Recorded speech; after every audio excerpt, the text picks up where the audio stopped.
There's safety in numbers. That's one of the rules women learn in order to keep themselves safe.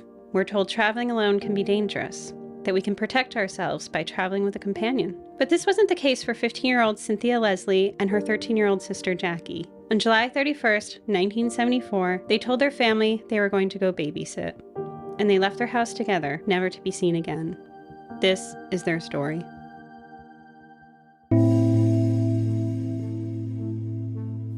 Hi, I'm Vanessa. And I'm Amy. And you're listening to She Goes by Jane. At the end of this episode and every episode, we will be joined by a special guest who will read an original poem by Amy Baker about the women we're featuring. This episode features best-selling author Catherine McKenzie. Hi, Vanessa. Hi, Amy. So, Amy, you just got back from Arizona. I did. It was such a great trip. For our listeners who don't know, I got my MFA in creative writing at Arizona State University, and I was invited back and got to revisit all the places I used to go. So one of the reasons that I really appreciated visiting Arizona right now is that it's actually the place where I started to write poems for missing and unidentified women. Like, the kernel took place in my apartment in Tempe, Arizona, and blossomed into the book, and then a movie, and then now this podcast. One of the first stories that I came across is the one that we're talking about today. And first, it was a local story to me. Like, Phoenix and its surrounding cities have kind of morphed into like one giant blob. But back in the day, Tempe, and that's where I lived, and Mesa would have been neighboring cities. And we're talking about a case that happened in Mesa, Arizona. Oh, wow. So when you went back just now, were you thinking about like this case while you were there? I was. It was at the top of my mind the entire time that I was there. Because I just associate it strongly with like deciding to write this collection and also thinking about that space and time. It's kind of coming full circle then at this point where you were there and you started your project Doe, and then now the film and this podcast, and then you go back just before we talk about this case. It's got to feel kind of strange to you at this point. Yeah, I mean, it's sort of a different feeling talking about a story in the space where it happened. Like, it has a very different feel to it. And the reason that I picked this case is like, first that it's local, and then second that it's the story of two teenage sisters, Cynthia and Jackie Leslie, and they went missing on the same day. And when I saw this story, like, I could not get over sisters missing at the same time and thinking about the kind of the pain and trauma that family experienced losing two kids. And I sat with this story for a long time before I started working on a poem for it. Right, because it's an absolute nightmare situation. I mean, it's horrible enough, a lot of these cases that we talk about where one woman, one daughter goes missing, but I can't even imagine losing both at once. Right. And first, generally Vanessa doesn't know much about our cases before we begin, but we included this in our film, so she does know kind of the basics of it and kind of the way that I knew about it.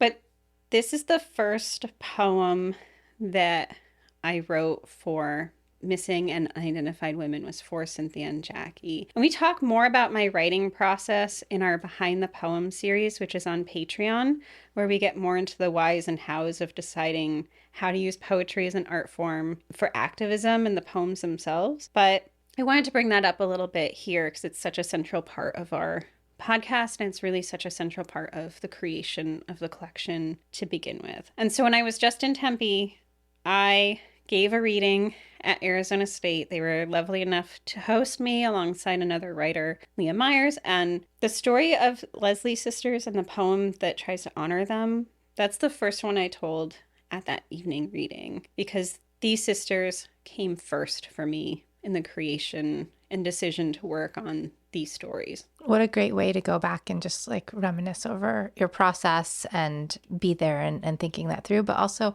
I'm sure that everyone listening really appreciated that you started with that poem too. Yeah, I mean, I think there's that connection to that place, right? Mm-hmm. And I want to emphasize before we get started that their family is still very actively looking for answers. And I'd like to think that we're doing our small part in sharing it and trying to amplify their story. Right. I think when we were talking about this case for the documentary, you said that they'd be in their 60s about now if they were still out there and that their families were still holding out that hope that they were still out there. Yeah, I mean, I think there's this kind of like, it's like the double-edged sword kind of thing. Like you hold out hope, but then also there's like the practical, realistic side of you that also realizes the limited possibilities for that. So, there have been no answers since. So that Leslie's sisters are still missing. And we're going to highlight their story today to try to see if any of these things can jog someone's memory and help move this story forward in some way. And that's why I think it's important to tell these stories and remember them. I agree. So publicly, we don't know a lot about the Leslie sisters because there wasn't a lot about them shared early on. But from what I've read, 15-year-old Cynthia Leslie and her sister, 13-year-old Jackie, were probably like a lot of teenagers in the 1970s. I grew up in the 1990s, and they kind of sound a lot like kids I knew. Like, they're a little bit troubly, they're a lot kind, and they love their family a lot. There's also a lot of freedom in those days, I think, with kids. Like, I don't want to say that people didn't watch their kids, but I know that from like firsthand experiences in the 90s, 13 was a totally acceptable age to go places by yourself. And I'm guessing it was similar in the 70s as well, where now I think we're all like, because of stories like ours, right, of the ones we tell, we're all watching those little, we consider 13 now, I think, pretty young compared to how it was considered when we were kids. And kind of the stuff that they were doing is not necessarily unusual, which I'm going to get into. Mm-hmm. So they were born in California, but at some point the family relocated to Arizona. And they lived in a town which is considered the gateway to Lake Powell and the Glen Canyon Dam. But despite this, it's Page, Arizona, and it's a relatively small town. It's still relatively a small town, like a lot of places in Arizona. And with a small town in Arizona, when their father is diagnosed with cancer, the family is forced to relocate to get better medical care. And they relocate in 1974, the same year the girls go missing. That's terrible. Yeah. So there's a lot going on. So they had just moved when this happened. Yeah, not long after. Wow. Now, there are a few major medical centers in Arizona. So if you're going to go somewhere, you're going to end up in the Phoenix metro area if you need more complex medical care. So specifically, they moved to Mesa, Arizona. At the time, Mesa was a lot more rural than it is today. So if anyone's familiar with the Phoenix metro, Mesa now just kind of blends into all the nearby cities. So it's hard to tell the difference between them sometimes. But back then, it was much more orientated around farming. So you have like huge swaths of land that were like devoted to things like citrus groves. So we're not exactly picturing Mesa in the same way it looks currently. So was it like just like a small community of houses in this farmland area? Like, I'm just trying to figure out like what it would look like to me. Yeah, so it's still relatively large. It's got a medical center. It's still bustling. But at this time, like, Phoenix is starting to grow, like the Phoenix metro area. Okay. And so like you're getting development and you're getting changes and like lots of things are fluctuating. And from my experience, things in that area change pretty rapidly. Like on my visit, the landscape I knew is completely different than what it is now. So things can just kind of change pretty quickly. But at the time, it's like a little bit more developed. So we're not talking small. Okay. It wasn't tiny, like not like a tiny farming town like thing. No. Okay. Yeah. So we're not picturing tiny farming town. Okay. It's still kind of like a bit of a city. Yes. Okay. So the Leslie sisters are now living at the Desert Sands Mobile Home Community, which, by the way, still exists under a new name. And on Wednesday, July 31st, Cynthia and her sister were at home. Their mother says that the phone was ringing nonstop for the girls all day. Now, Cynthia and Jackie had, again, just moved to the area, but it seems like they were making a lot of friends. So they hadn't started school yet. We're in the middle of summer, but they had started to make friends around the Mesa community. So we're thinking all these phone calls came from like local kids. It seems to be so. There's nothing that like really necessarily stood out except the phone was ringing all day. Okay. And, I remember back in the day having like a single phone in our house and it would be like your mom being like, get off the phone. Right. Yeah. Yep. Yeah. So at around 5:45, Irma and Albert, these are the girls' parents, they leave for church. While they're gone, the sisters get at least one more phone call, and it's my understanding here that the call comes in for Cynthia. After they get off the phone, they tell their grandmother that they've been asked to go babysit and that they should be home around 1 a.m. So the girls are coming home at 1 a.m., but what time are they leaving about? So the police reports say at approximately 6 p.m. they leave. So they just said goodbye to their grandma and then they left around 6. Well, with one extra thing, when the girls leave, they write a note to their mom, Irma, and it reads, "Mom, gone to babysit at same place, Cindy and Jackie." Okay. Did they typically do a lot of babysitting jobs together? I'm not sure if they typically babysat together, and there are two interpretations of this message that they wrote to their mom. One is that when they say same place, it means as in the same place they had babysat for in the past. And another interpretation is same place means that they're planning to babysit at the same place together. Okay. Which would seem like if they're going out, two young girls that late at night, it would seem safe for two of them to be there together. Right. And, they're, as a younger sibling, which I am, I would tag along with my brother, right? It's not unusual, particularly because they're in a new place, that a younger sibling would be like, right, I'm coming with you, right? Right. And like I said, at night like that, the kids are sleeping, so it would be nice to have somebody to spend time with. Right.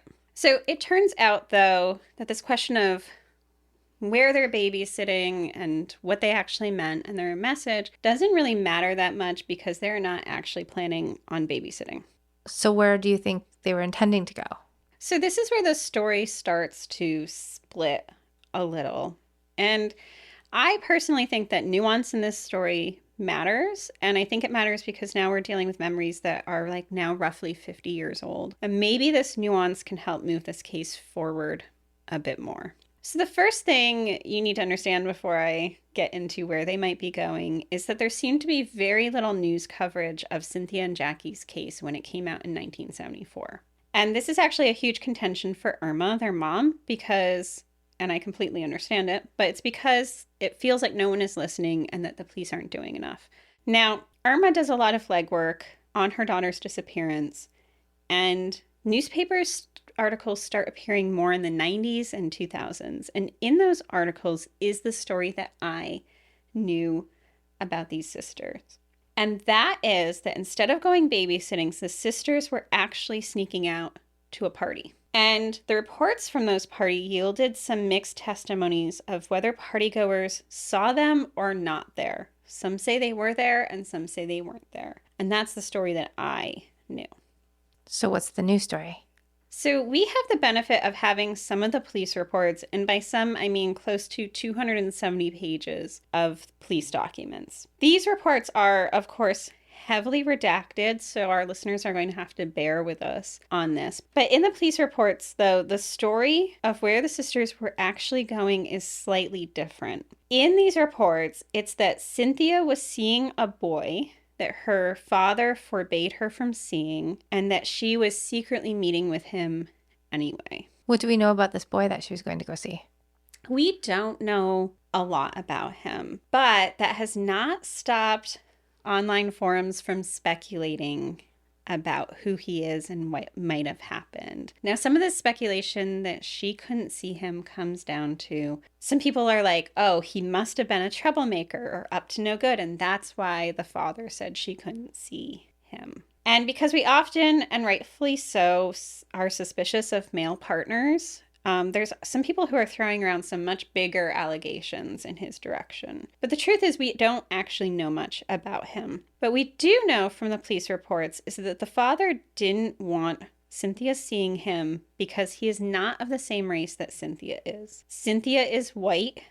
He's not. And I'd like to be more specific here, but his name and information is redacted in the police file. Okay, do we know how old he was? Anything like that? We don't. So it's definitely when it gets to his sections, it's much more heavily edited. Yeah, right? There's nothing. But what the police reports do provide us is that on the night of their disappearance, Cynthia was supposed to meet up with this boy, and he waited all night for her, and she never came. Okay, so she didn't make it to His place. his place. Yes. Police do question this boyfriend, but this doesn't necessarily seem like a direction they were pursuing too heavily. He doesn't seem to have much information beyond he was waiting for them and they never came. Which sounds like it could be the truth on that. Yeah. And so that's why, sometimes when we talk about online forums, like, and people are trying to put together pieces, sometimes that can just be hazardous because there just doesn't seem to be a direction that was necessarily a viable direction to go in. Right. But people are always very inclined to jump to it's the husband or the boyfriend. Right. Because, I mean, it usually is. It often is. Yeah. But in this case, it might not be. It might not be. I don't usually do a lot of speculation about the stories that we share, right? Because I think it's important just to kind of stick to the facts. But it could also be that both stories are true. Like maybe there was an intention of ultimately going to a party that night, or perhaps before or after meeting the boyfriend. I don't know. But in any case, the girls do not come home that night. Meanwhile, Irma and her husband arrive back at home. And presumably they read the note, talk to the grandmother, and find out about the babysitting plan. So in Irma and Albert's world, Cynthia and Jackie are accounted for. They are at a place they are supposed to be. So nobody's going to worry till after 1 o'clock. Right. Now, Cynthia and Jackie did not arrive back home at 1 a.m. And it doesn't seem that there was too much concern at this time either. And we're talking about, like, still this idea that they're at babysitting, they're doing something. This is also pre-cell phone days, so the idea of checking in, not really going to happen. It makes me feel very thankful that we have cell phones. Right, like how much that has changed. Yeah. How we interact with our kids, and also the expectation, right? Well, the expectation, the responsibility of it, and just, like, actually knowing where they are. Yeah. As much as we can. So we're now firmly into the next day, so August 1st, and the girls are still not home. And around approximately 5 p.m., a woman named Janet Ranson calls Irma and asks her to come to her house. Who's Janet? Janet is the mother of a teenage girl who we're just going to refer to here as teenage girl, who is friends with Cynthia and Jackie. Okay, so this is the very next morning?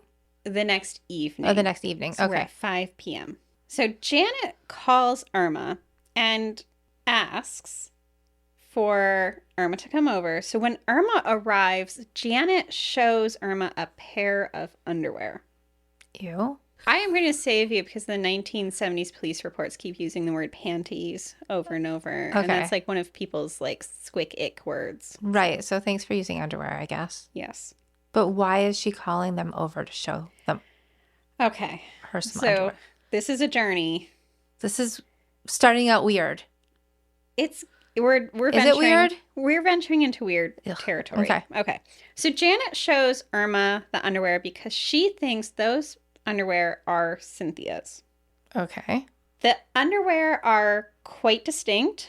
They're purple with black lace trim, and on the front are the words "too hot to handle."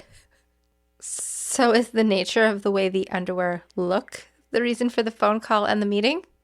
Yes. Okay. So now the underwear is really distinct, and she calls Irma over to like verify that these are maybe Cynthia's. Now, alarmingly, there is some staining on the underwear.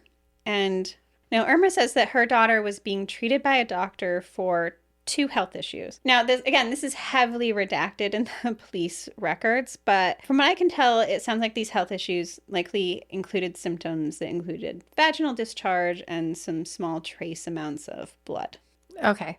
So, like something like yeast infection and urinary tract infection, for instance. Okay. And so did Irma think these were her daughter's underwear? Yes. She So knew about these underwear. She knew about these underwear, right? And also there's like some staining on the underwear. So she's like, why did you just find my daughter's underwear? Why are my daughter's How do you underwear have here? my kids' underwear? Yes. Yeah. Okay. Which we're going to get to in a second. So the presence of what looks like dried fluids on the underwear seems to suggest that they're Cynthia's, and that combined with the fact that she did have a pair that looked like this that were not in her dresser. So Irma goes home and they are not in Cynthia's dresser. That adds the feeling that this pair of underwear is hers. I feel like we're invading this girl's privacy at this point. Or a little bit. Okay. So the fact that her girls aren't there, and then like this mom to her daughter's friends has just called and said, like, is this underwear your daughter's underwear? You know, Irma's like, something is up, something's wrong. She calls the police. And so the police are going to come out and they're going to start interviewing people to kind of find what's going on. Because she hasn't heard from her daughters. It's now been a significant amount of time. They're not home. And so now she's got this feeling like something has happened. How did Janet end up with a pair of underwear in the first place? Right. How did she? Right. This is where we are going to encounter a man named Stacy Ranson, who is the husband of Janet and the father to the teenage friend. And Stacy says he is the one who found the pair of underwear. Stacy's story is that he, along with his nephew James, saw Cynthia and Jackie walking west on Baseline Road at around 7 p.m. on July 31st.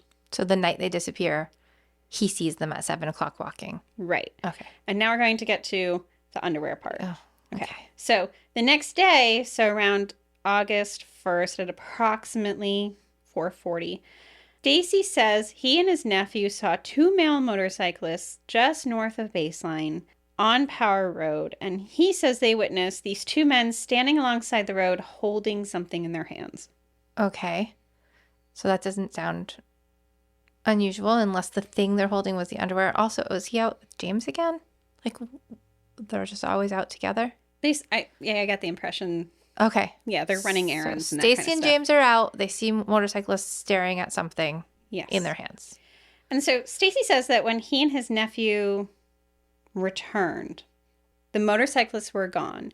And so he decides to stop to investigate exactly what they had been looking at. Please don't tell me it was the underwear. When he does, he notices a pair of underwear. And so he collects it and brings it back home to his wife, Janet. Okay, so Stacy and his nephew James thinks it's a good idea to pick up the street underwear. Yes. And bring it home to his wife. Right. Who would do that? I mean, I can pretty much guarantee my husband will never bring home a pair of street underwear. If he saw a pair of underwear on the side of the road, he would just keep walking. I feel like nobody I know would bring home a pair of street underwear. Right. Okay, carry on. Okay. So that's when Janet, the wife, who's now been handed this pair of underwear found on the side of the road, recognizes the underwear as Cynthia's. How does she know what Cynthia's underwear looks like?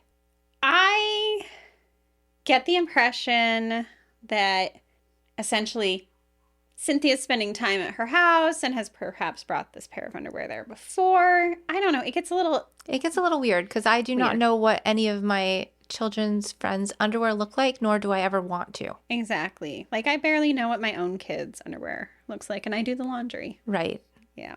Okay, so I don't know. I'm feeling like this portion of the story is weird. It is weird, indeed. And a little uncomfortable, and I feel like a little, like, this girl's privacy. Yeah, because we're talking about her underwear at length here. Right? We are. Okay. So Janet calls Irma. When the police arrive, what they're dealing with is two missing sisters and a pair of underwear that may, or may not in their minds, belong to one of the girls. So despite the question of the underwear and what is going on in this kind of weirdness, police sort of focus on whether or not the girls ran away at all. And both Irma and Albert have a few reasons that they think their daughters are not runaways. And we've talked in the past about how if they're runaways, it still matters if they're safe or not. So it doesn't mean we can just ignore the case. Absolutely. And they're still children. They're 13 and 15. We do not let kids run away. If they run away, we find them and bring them back. Right. and get them any services they might need. Right. Yeah. So in the 1970s, though, particularly, because we've been talking a lot about 1970s cases, they often will be like, well, they're runaways. Case dismissed. Farewell. Farewell. We'll be back in a moment.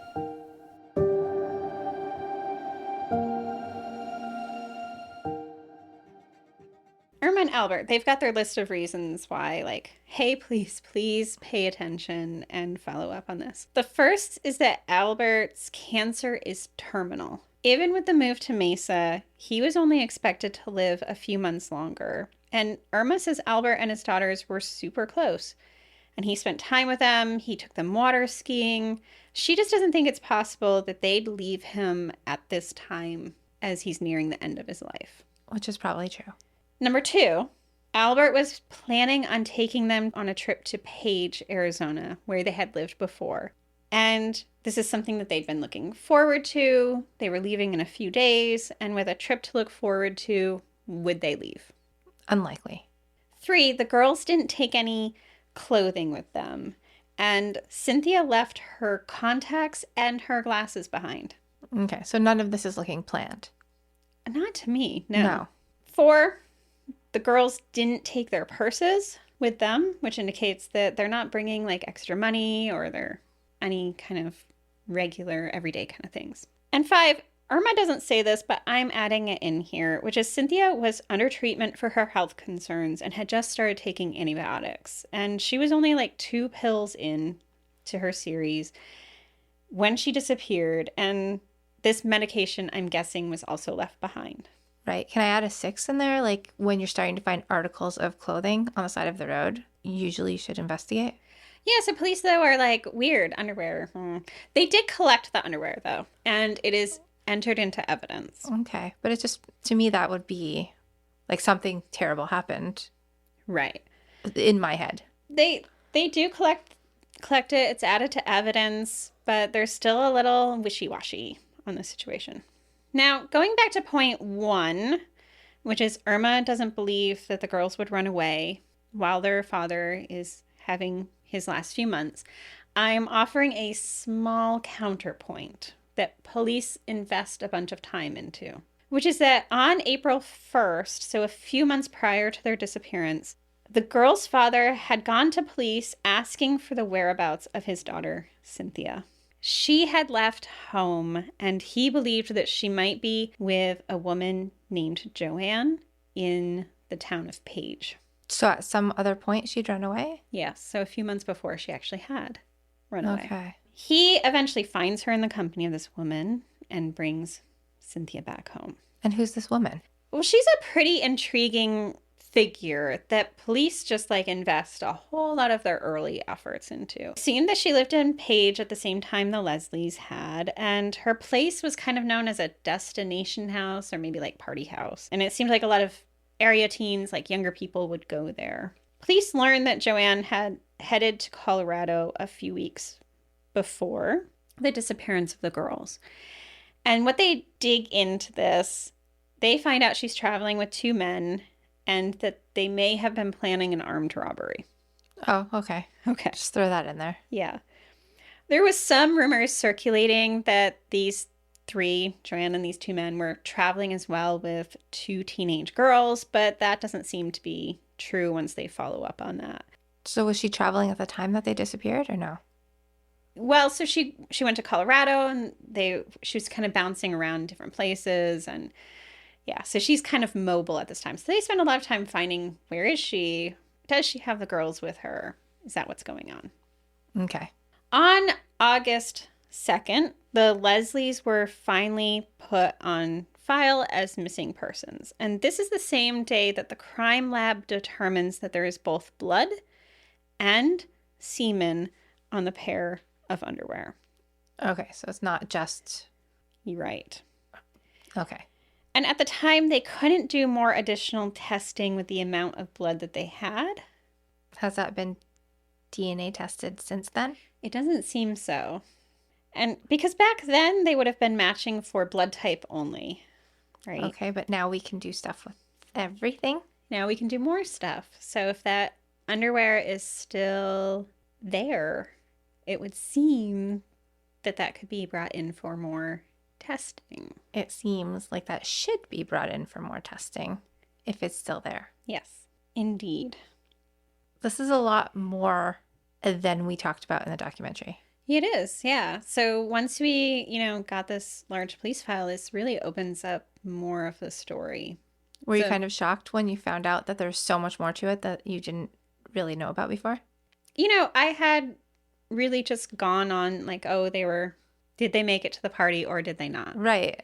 And now we've got this whole like underwear situation. We've got like, oh, some answers about like there was this boyfriend and some feelings about that. We've got like, oh, her father had to go looking for Cynthia before. So I think there's like a lot of. And then this Joanne woman, like there's like a lot happening now. So it's gone from like what seemed like a pretty simple disappearance to, wow, what is happening? Right. So meanwhile, while the police are spending time on this Joanne angle, the Leslies are trying to figure out what's going on with the Ransons. And Albert goes and questions the teenage daughter, and Janet. And while he's talking to them, he gets pretty upset with them. He believes that they, particularly the teenage girl, know more than they're saying, and he wants answers. Yeah, they seem just very oddly involved at this point. So, like, what's their story? Right. So the police agree. They decide that they're going to go talk to the Ransons as well. The teenager does reveal to police that her father, Stacy, was discharged from the military under undesirable circumstances. Okay. Yeah, so this is casting some, like, suspicions in his direction. Yeah. Like, is he a good guy or not? He's definitely an oddball. But police are unable to confirm, like, his service record. So, kind of dead ends there. After the police talk to the Ransons, they're back trying to figure out something else. So, that didn't yield much. They encounter two people who are able to provide some eyewitness reports that might lead us in a different direction. And one is a man named Steve Townsend. He owns the Grove adjacent to where the pair of underwear was found. Okay, so we're bringing in a whole new person. So Steve says that on July 31st, between 6 p.m. and 7 p.m., he was on the southwest corner of Power and Baseline when he saw a light blue Pinto heading west. Do we know anyone that has a light blue Pinto yet? Not yet. Okay. It stopped, and he says two white girls got out of the vehicle. He says he remembers them wearing maybe halter tops, and possibly one was wearing shorts and the other jeans. But he does remember that they both had long, dark hair, like the Leslie sisters. After they got out of the car, the two white girls start walking north on Power Road while the car continues west on Baseline. And we'll pop a map up on our website just for some added clarity. Okay, so when Stacy saw the girls walking, he said it was around 7 o'clock. Did he say they were walking north? He said he saw them on Baseline. So Baseline runs east-west. Power runs north-south. Okay, so now we're seeing them on Power at approximately in the same time frame. Between 6 p.m. and 7 p.m. Okay. And it's not confirmed that it's them. It's two white girls. Looks similar. Wait, and which one were the underwear was found on? On Power. On Power. And that's where Steve is seeing them now. Yes. Okay. Okay. So he says that he then sees the car turn around. So it's on Baseline and it turns around, comes back, and then heads north on Power where it stops and the girls get back in the car and head north. Okay. So it sounds like something that would have been strange enough that he would have remembered that. Yes. Yeah. The second person that they question is a male runaway teenager who was working for Townsend Farms. So this is the farm that's owned by Steve Townsend. And that farm is on the corner of Baseline and Power. So we're in that. So this boy's a runaway and he works for Steve. So he was not a runaway just yet. So Male teenager on July 31st asks Steve Townsend for his paycheck early. And he's given his paycheck early, and the kid says, I guess I'm not coming back. And then he kind of disappears. This is the same day that the girls go missing. Yes. The teenager was reported as a runaway by his family on July 31st. And on August 9th, he's found and brought in for questioning about whether or not he knows anything about the Leslie sisters. And what does he say? He says that on the night they disappeared, he was on the northeast corner. Steve Townsend is on the southwest corner. So he's on the northeast corner of Power and Baseline at around 7 p.m. They're kitty corner. Yeah. So they're all in the same vicinity. Okay. So you've got Steve Townsend. He's on the southwest corner. He says he sees this blue Pinto. You've got this runaway teenager who's not a runaway just yet. He's on the northeast corner. Okay. And then you also have Stacy Ranson, who said he saw the girls also on Baseline. And it's all happening at about the same time on the same day. Right. That's a lot.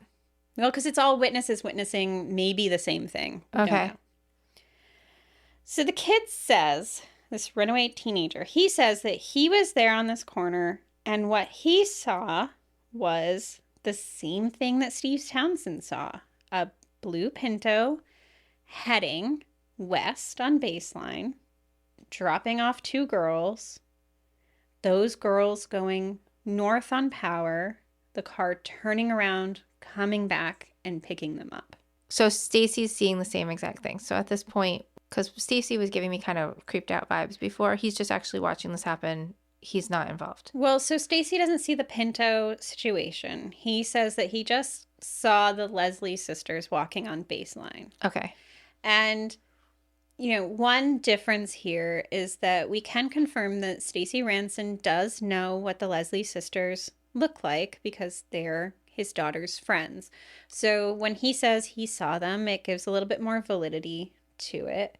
The other two witnesses, Steve Townsend and this teenage boy, I don't believe they know the Leslie sisters. And so they're like, well, there were these two white girls with long brown hair, and we saw this situation with a blue Pinto. But it is all in the same area at the same time. So they do not know the girls. It's just so weird that the boy is about their age and kind of disappears at the same time, but doesn't know these girls. Yeah. Okay. That's okay. So he's just a witness, purely a witness. There's a lot going on here. There is. So this teenage boy, he says that the driver of the blue Pinto appears to be a Hispanic male around the ages of 25 to 30, but he didn't really get much of a view of him because he never got out of the vehicle. So what police start doing is just pulling over blue Pintos. Why not? They also did the same thing with motorcyclists because, you know, Stacy Ranson said there were motorcyclists holding the pair of underwear. So they're just like randomly just pulling over people, asking them questions. They also do a few aerial searches looking for the girls because, again, we have groves and farmland, so they're hoping to get a better view. But while they're at it, they're also like, let's look for some blue Pintos. Well, it seems to be, I guess, their best chance at this point. Yeah, but those searches, they don't turn up anything. One of the places they can go back to get more information is the Ransons. And so they revisit them.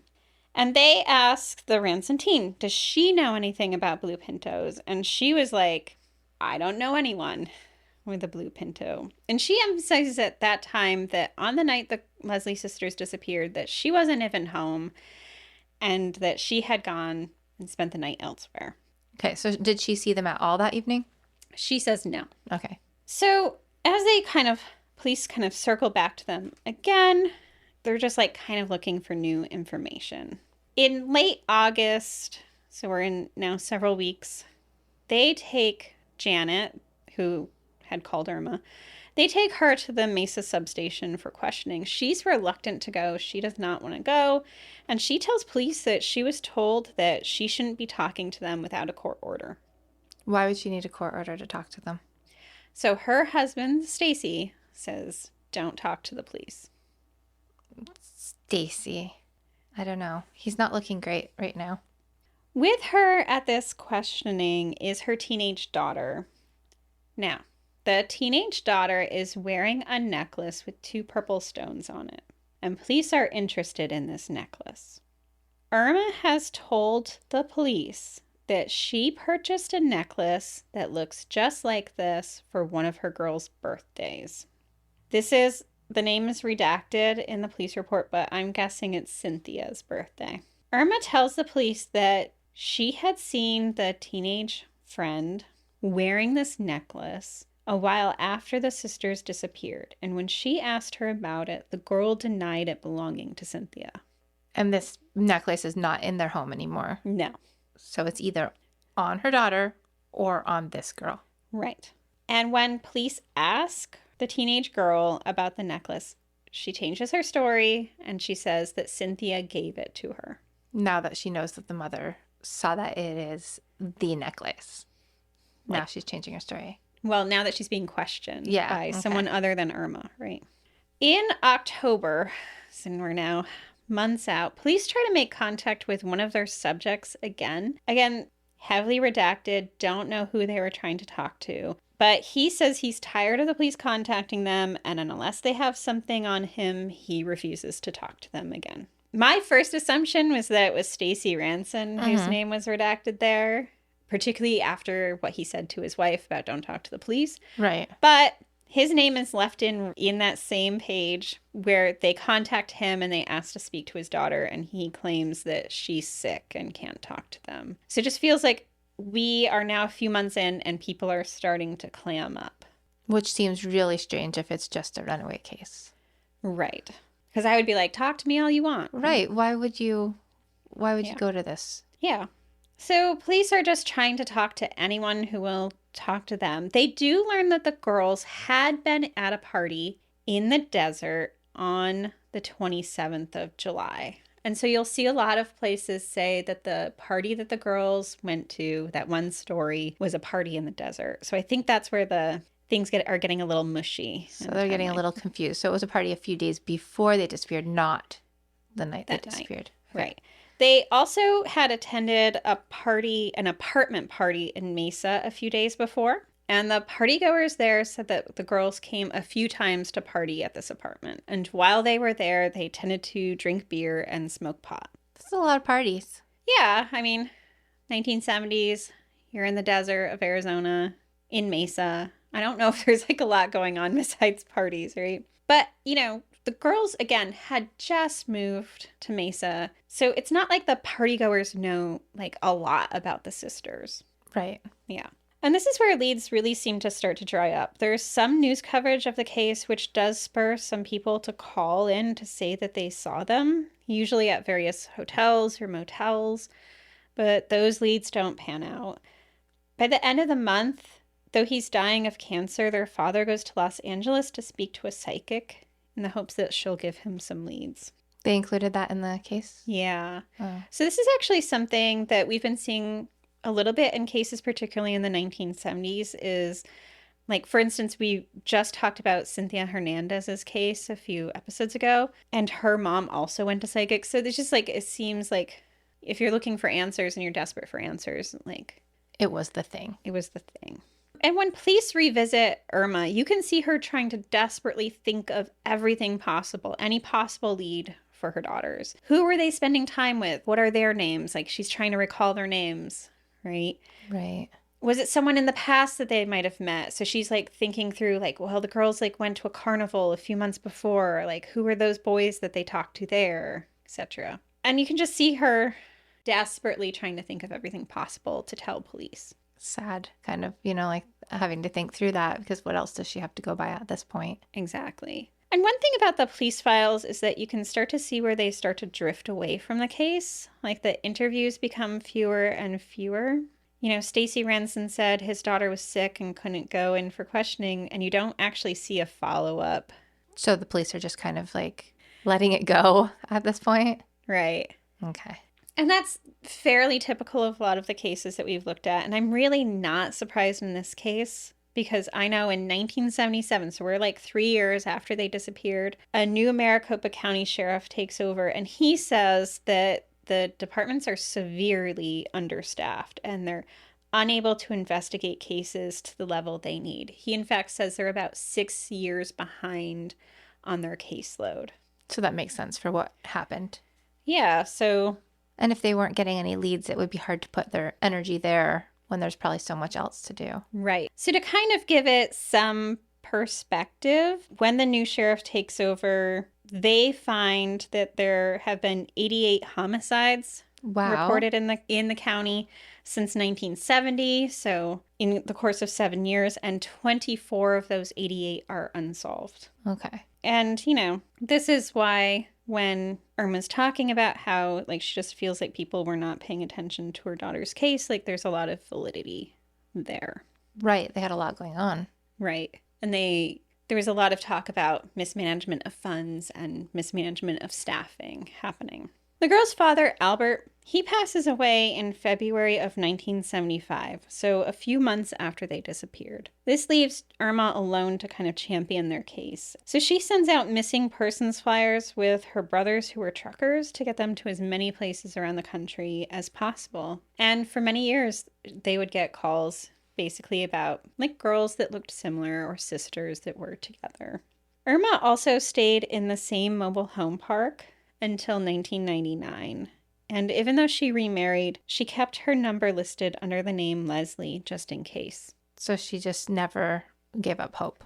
Right. And after 1999, she moved to be closer to her oldest daughter. And she still kept her girls' belongings in some trunks. And she packed in there their flutes, their roller skates, and some of their clothing. And that's really all she has left of her daughters. That's horribly sad. Yeah. Irma has lived her life without being able to watch her daughters grow up or celebrate their birthdays or have holidays with them. And that's unfortunately where the story rests at the moment. So we never had any other ideas on what actually happened to these girls? No. No conclusions have been made on anything. No. The police file is quite long at 260 pages. Police do follow up on some various leads, but like so many of the other ones that we talked about today, they just didn't pan out into something bigger. There's no solid suspects on people. Like you said that there was some feeds online where people are talking about these things. Is there any just curiosity? I know the police don't seem to have any strong leads on one person, right? Mm-hmm. But do the people online, what are they speculating? Well, most of the speculation will rest with the boyfriend, or is it possible that they were abducted? Now, because we got the police file, this is actually a lot of original reporting here that people in the online forums do not have access to. And so, for instance, there is not a discussion of the blue Pinto because that is not part of the conversation that's happening online. There is also only slight chatterings about the underwear situation, and that's only because some of their Leslie family members have said oh, I think I've heard a little bit about this angle. And what about Stacy and his daughter? Is there any talk about them on there? No. And that's the part I'm yeah, that seems weird that this guy wasn't looked at more, or his daughter wasn't. Yeah. Which is the difference between, it's going back to what I said earlier about nuance, right? And the stories that we think we know versus the stories once you get the police reports, right? I think that sometimes changes the story. Right, because this is wildly different than the story you presented to me 3 years ago when we started working together. Right. Just based on that, having that police report. Yeah, because the story that I knew then was the two sisters were supposed to be going babysitting, and they actually just snuck away to a party, and they may or may not have been at the party. And that's basically the extent of what many people know or what's publicly available about this information. So is there any hope at this point of ever finding out what happened to these girls? Honestly, I think if there's renewed interest and there is still in evidence some of those items, like the underwear, possibility of those being tested to rule out in that direction or not. That underwear contains, both body fluid, like vaginal discharge, and also semen. So you could identify, like, do those body fluids belong to one of the girls? Does the semen belong to somebody? Right. It seems like, it does belong to somebody. well, but yeah, who? it Right. does belong to somebody. But it just seems like at this point, if it was reinvestigated, it seems like it would be a better chance of coming to some sort of conclusion now at this point. Right. Yeah, but this is a story of two girls who wanted to sneak away for an evening. It looks like they had every intention of coming back home, and they didn't make it. We will now listen to Amy's poem, Stridulation, read by Catherine McKenzie. Catherine McKenzie was born and raised in Montreal, Canada, where she practiced law for 20 years before leaving the practice to write full-time. She's the author of numerous bestsellers, including Hidden, Fractured, The Good Liar, and I'll Never Tell. Her works, Please Join Us and I'll Never Tell, have been optioned for development into television series. And her newest novel, Have You Seen Her?, is now available. Stridulation. Cynthia and Jackie Leslie, 15 and 13, missing since July 31st, 1974, from Mesa, Arizona. That claustrophobic night, the trees in the orange grove hunched like sleeping flamingos while the sisters two-step shuffled down the block, towing up dust.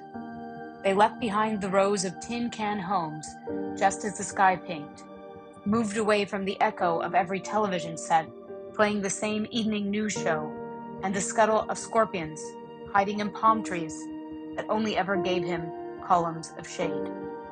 Their father, body blackening, sat in an armchair as the chemicals took hold in his blood. They told him babysitting, fingers crossed behind their backs. On the way to the party, the youngest bumped her sister with her hip, sharp bone clacking against sharp bone. They giggled, thought about the cool press of glass, the taste of malt coating their tongues, the feel of boys' hands sliding up the seam of their jeans, and the rustle of dry lips nodding together. From behind, a car, its color grit, its engine flattened by the rasp of cicadas pulsing the night air, their hollowed bodies clicking open and closed. The sisters walked on until the headlights burned against their bare skin. But before anything could happen, the girls reached down, grabbed each other's hands, and held on tight.